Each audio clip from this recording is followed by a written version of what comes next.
Scott County celebrated a graduation it hasn't seen before. This one comes from the criminal justice system.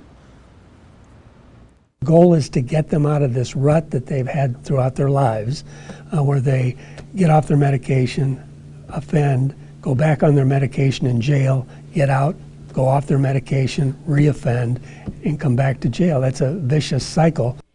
It was the first graduation of Scott County's mental health court. It started nearly 3 years ago. 3 of its 17 participants finished the diversion program. The program is designed to keep people with mental illness out of jail and prison. Local 4 Sean Logging joins us in the studio with how it helped one of them change his life. Sean? Yes, Jim, I first reported on Keith Donahue last summer as he was working his way through the program. Not only did it provide him with the tools and resources to properly address his mental health, but also access housing and other personal needs. He tells me that's all led to this moment, ready to take the next steps in his life with a firm handle on his diagnosis.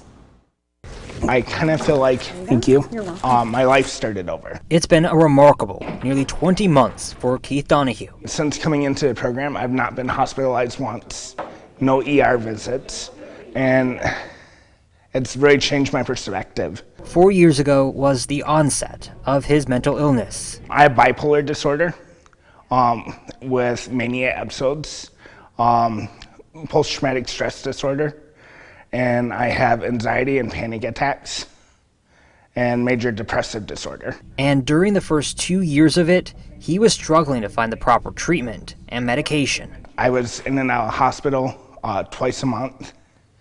I constantly was trying to commit suicide. In total, Keith says it was nearly 30 suicide attempts.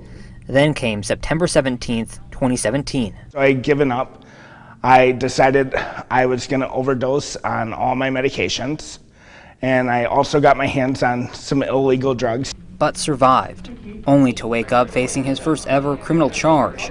However, instead of the normal court process, he entered the Scott County Mental Health Court. If somebody's primary problem is that they have mental health issues, they need treatment for those mental health issues, not incarceration.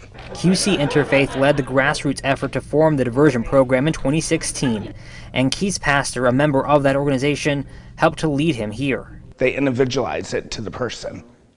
They see where you've been. And during this long and intensive process, kind of like high school, we gain those skills. Keith says for him, it's turned over a whole new leaf. And post-graduation, he will continue to support this court by leading up a mentoring program. You'll have peers within the program. It will actually be helping others. Good job, Keith. Thanks. We need to schedule something. The plan is to get the mentoring program started in the next few weeks. During the ceremony, Keith also had the charges against him drop. Keith tells me in the 18 months before starting the program, he estimates the bills for hospitalizations and medications to be about $800,000. Much of that fell on the responsibility of taxpayers. In the studio, Sean Logging, Local 4 News. Nice story, Sean. Thank you. And Local 4 News took a close look at the results of the mental health court program.